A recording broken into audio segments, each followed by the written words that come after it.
Hey guys, quick little channel update from me. After 5 years, my main computer has refused to turn back on, so I'm currently in the middle of getting that workshopped. So in the meantime, if these videos start to look or sound different, that's what's going on. I'm trying my best to get out quality content for you guys. I appreciate you guys for bearing with me. Let's get to the rest of the video. If you're new here, welcome in, and if you know me, welcome back. And it's time for another review of an episode of Shaq Versus, the show where Shaq takes on a top-tier athlete or chef. We'll get to that eventually, maybe. This time we have Shaq taking on Albert Pujols in a baseball challenge. And Shaq is already nervous about this one, guys. Hitters in the game right now and maybe ever. I don't mean to sound like a wimp, but this one makes me nervous.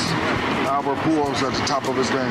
This right here is probably the hardest sport to play. And it's interesting to see him take this stance already when during the volleyball episode, he was all high and confident. And he should take a humble approach because this episode aired after Pujols was done leading the entire major league in home runs with 47. And honestly, I'm not a baseball expert, but if you told me that he was the most feared right-handed hitter ever, I would not stop and argue with you. This episode's challenge will be played at what is known as T.R. Hughes Stadium in Missouri. And it's a pretty packed house as they look to be very excited for a home run derby between Shaq and Albert. Baseball is America's pastime because it's one of the oldest sports. It's ingrained in our mind. It's ingrained in our culture. If you don't like baseball, take your passport, go somewhere else. And as global as baseball was then and has become now, I had to really stop and be like, wow, we really looked at American baseball way differently back then. So they have Shaq to throw out the first pitch to Albert Pujols, and I really can't imagine being in the stadium and not having a clue what's happening. Like, what is Shaq doing in St. Louis? If you had no context as to what this show was, what would Shaq be doing in St. Louis? And I'm not saying this like St. Louis isn't a tourist destination. It is. But what is Shaq doing there? I was also going to do a whole skit where like a St. Louis Cardinals fan is like, oh, what's Shaq doing there? And I was going to use like a St. Louis accent, but then I realized that I don't know what St. Louis people sound like. So Shaq throws a great first pitch actually, and then challenges Albert in front of the whole stadium. And you might not be able to pick it up right away, but there is a lot of laughter in that crowd. You're the best player in baseball. I respect the game. I honor the game. I would love to challenge you to a home run derby. What do you say? Good luck. Bring it on. And I thought about this a little bit because he challenged Kerry Walsh and Misty May in front of a kids camp, and they're all probably just excited to see Shaq, or at the very least, someone that's very tall. Cardinals fans, I feel like they're probably like, can we get to the baseball game, please? I didn't come here.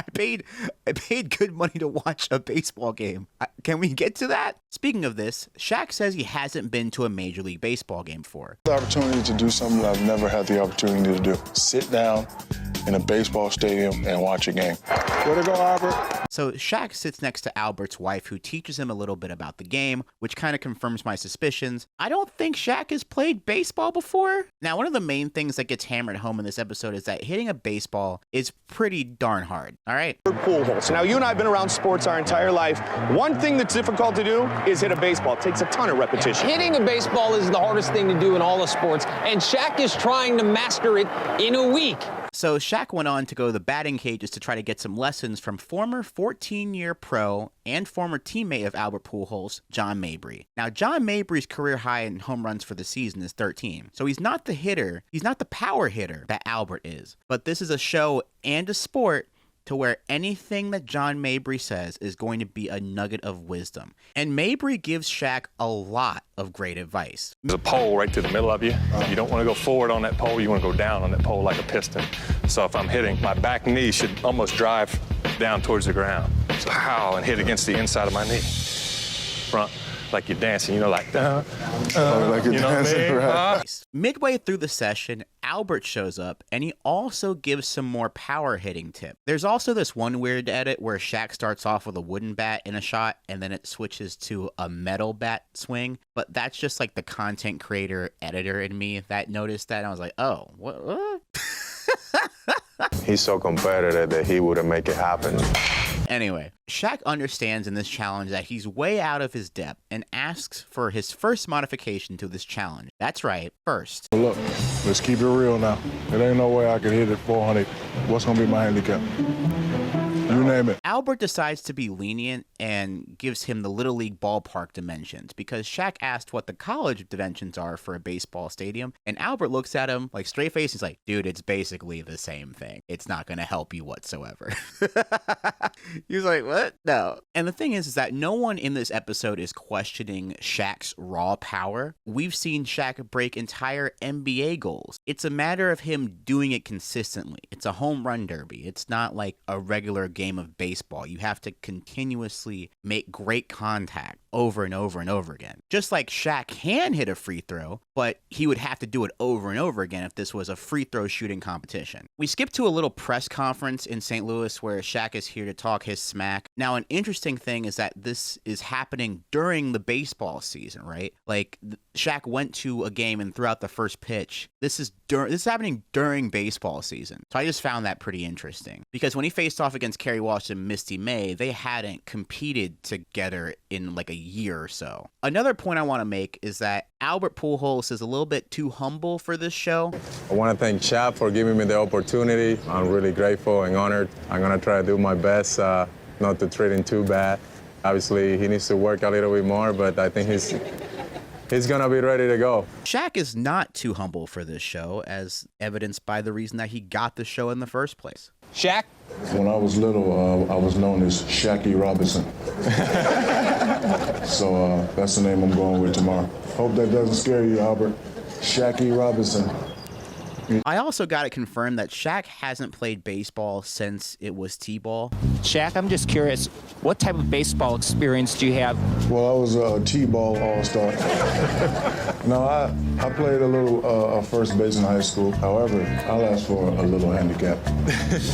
And then he says that he played first base in high school. I feel like I would have known before this show ever aired. That, like, fun fact about Shaq, he used to play first base and be 7 foot. And then a basketball coach was like, that's enough of that. What are you doing here? Also, Shaq's batting stance does not give any hint of, oh, I used to play baseball at any level of the sport. Shaq bats like those unlockable legend players in MVP Baseball 05. He has like that kind of batting stance. He has like an old timey, we're at the polo ground, see? Like that kind of batting stance. After a quick commercial break, we cut back to see Shaq and Albert Pujols throwing a baseball around, which I found a little bit funny because this is a hitting competition, but whatever, that doesn't matter. And we get a little quick trip to Albert Pujols' restaurant a day before the showdown. And I didn't know that Albert Pujols had a restaurant named after him at the time, which is pretty sick. Now, this name has been changed to the St. Louis Sports and Hall of Fame Bar and Grill after Pujols joined the Anaheim Los Angeles Angels in 2012. Guys, a little quick tangent here. The Anaheim, they're still in Anaheim, guys. They're still in I thought the A stood for Anaheim. I know the A stands for Angels now, but I thought the A stood for both. Okay, anyway. Shaq comes to support Albert Pujols' foundation, which strives to help kids living with Down syndrome and also with helping the lives of people back in the Dominican Republic. And this is a nice, wholesome part of the episode, this whole episode has been a really different tone than the volleyball one. Whereas this baseball one is just like, look how important and loved Albert Pujols is in St. Louis. I was not expecting Shaq and Albert Pujols to have a sit down talking about the causes that they care about, but this was a really nice part of the episode. And we learn about why Pujols' foundation supports the causes that it does. Myself, but I commend you for this. How come you chose this particular foundation? Well, I have a daughter with Down syndrome, so I started the Pujols Family Foundation, and as you see, through the foundation, we get to do a lot of activities, just give back to the community. I think to me, the most important thing is off the field, and that's how I want people to remember me. You do a great job, brother. Thanks, Appreciate man. you. Appreciate it, bro. Thank you for your support. Just that little time that we spend with those kids, it means a lot. This is also the most I've ever learned about Albert Pujols ever, by the way. Now we get back to the baseball stadium broadcast and we have one more film stop before the showdown. Shaq practiced with a Little League team, and one of the main things I've seen with Shaq in this episode so far is the fact that he really isn't hitting the ball in the air at all. They're almost all grounders, if he's even getting contact with the ball.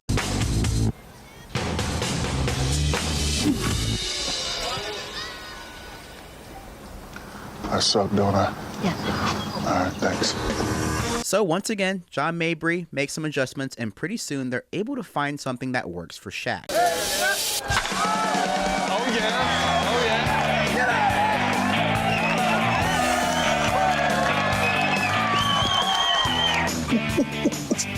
Oh, yeah. LaRussa, sign me up, baby. 10-day.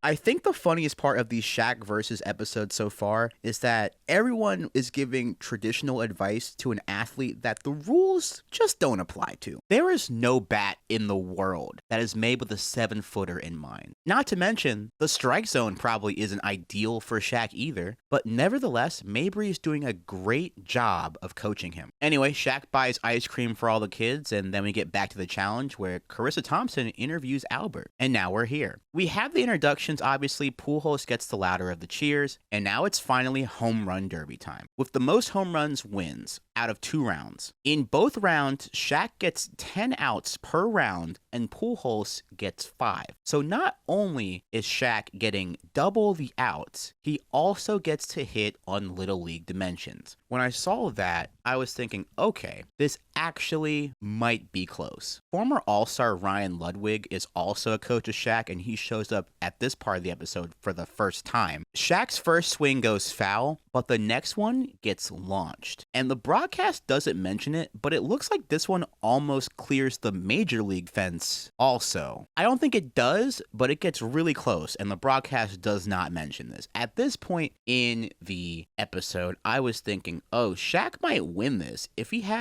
regardless of him hitting on the Little League field, he still has regular field power, maybe, but it doesn't look like he's taking any pitches. And I say that because Shaq racks up 6 straight outs like it's nothing. I also think it's just an awkward timing thing with him. He just doesn't use his legs at all. Albert Pujols' son knows it and gives him some pointers. I'm not doing wrong, bro. You gotta, your front leg, you gotta keep your back leg. Look at him giving him a little instruction. And I'm telling you right now that this is not the first time that this has been said to him. Mabry said it. Pujols definitely said it. The Little Leaguers said it. So let's see if this is the time that it clicks. Get one. That'll do it. Shaquille O'Neal. Home run number 2. He smoked it. Shaq hits 2 home runs in a row, and we thought he had a third, but it falls just short. And honestly, 3 is not bad. Well, how about 4? Shaq gets into a sort of groove at the end and finishes with 5 home runs, which is not bad. And it's time for Albert to hit, who again is hitting on the regular park dimensions and has half the outs as Shaq. On his first swing, it's 1 out. On his second swing, it's 2 outs. And the third swing is 3 out. So I'm starting to get a little bit nervous on if he'll win this round, honestly. Run derby. That is goodbye baseball. Oh, there it is. Albert gets 2 instantly, and he can't be stopped right now. He's just taking his sweet old time and launching them into the stand. I think he just needed some warm-up shots. I say that as he gets a 4th out. And luckily, he's able to tie it. Albert starts getting off MVP chance, but unfortunately fouls it off after round 1, which turns to be a tie. I thought that he was going to do that great in that first round, you know. I mean, he put 5 spot out there, and it might be 4, but I give you that line drive, you know, that would have hit the fence. But now he realized that this is the best fence in baseball here in St. Louis. On Shaq's second and final round, he calls his shot like Babe Ruth and hits a line drive down the line, clears it for a home run. He then racks up 3 straight outs. Here's the pitch. Ooh, bad pitch. He doesn't have to swing at every one here. And again, I think that Shaq's plate discipline and batter's eye is what's really getting to him here. I think that we can also tell by now in this episode which kind of pitches that Shaq likes. Shaq likes them high up in the zone, so he doesn't have to like bend down and swing for them. But the thing here is that Shaq doesn't have the patience to wait for his pitch. It's like someone told Shaq, it's like, you have only 10 pitches. You have to swing every time. And I know that there's a possibility that that could have been edited, but it doesn't feel edited because it feels like even the broadcaster's like, yo, he's swinging at some pretty bad pitches here. What's going on? When Shaq settles in, he's able to get great contact on the ball. And with 9 outs to play, Shaq has 9 home runs total. Pujols. Goodbye, home run. That's 10. He finishes with a shot off the wall and 10 home runs. So next up, Albert needs 5 to tie and 6 to win. And Pujols starts off with a bang. Goodbye, home run. He then hits 2 with 4 outs to spare, and you can really tell he's dialed in because not only is he knocking them over the fence, he's hitting them out of the stadium. Pujols ties it at 10 with 3 outs to spare. The fans are on their feet. Yes, he fouls one deep and has 2 outs left, and then he pops up another one. And I was like, oh, Shaq might be able to get away with this. Getting away with a tie, not bad, but that's Pujols for the win. The ball's in a long ways, my friend. It is gone, and it is all over. Albert Pujols has defeated Shaquille O'Neal. That ball's in a long way. then Albert hits the game winner out of the stadium, and whew. For fun, Pujols gives them a little encore for the fans, and I am such a big fan of this. Show them your real power, Albert. It's obvious that Albert was toying with Shaq this entire time, and it's good to see a major leaguer just like unleash and just be like, yeah, I could hit this ball like way farther than you ever could. I don't care for Shaq, buddy. Pujols finishes with 11 home runs in the round 2 alone and 16 home runs total. In terms of a bonus round, Shaq challenges Albert that he can strike him out, and he's joking obviously, and hits one super deep, and Shaq starts to run away and make his exit. And that's basically the episode. I found it very interesting here that Shaq had a way different tone and attitude towards the baseball episode entirely, because he knew that hitting a baseball is one of the hardest things to do. Like with volleyball, I feel like Shaq was like, dude, I'm tall, I could figure this out. And I really like this episode because this episode, his height was completely taken away out of the occasion. His power wasn't, but his coordination also was. But my thing with Shaq is that Shaq is one of the most dominant athletes in basketball, but the awkward way he tries to hit a baseball or play volleyball or throw a football is such a funny, like, it's such a funny pairing where it's like you give Shaq a basketball, he's unguardable. You give him a baseball bat, it's gonna look like he's never picked up one in his life. It's like one of the funnier things ever. And that's what makes this show work, because even though Shaq is like, I could have gone pro in anything, you like hand him just a baseball bat and you're like, I don't think so, buddy.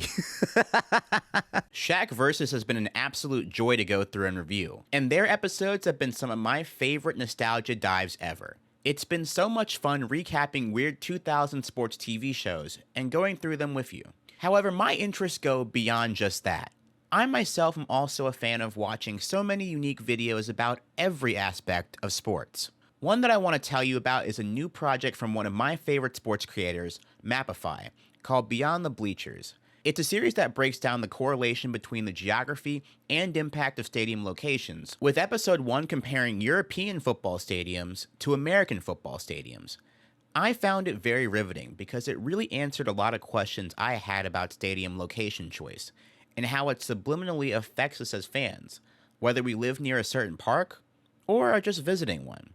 Beyond the Bleachers is a show original to Nebula, the creator-owned streaming service that I am proud to be a part of. It is the home of top-tier content from some of the best creators in the world, and is a sponsor of this video.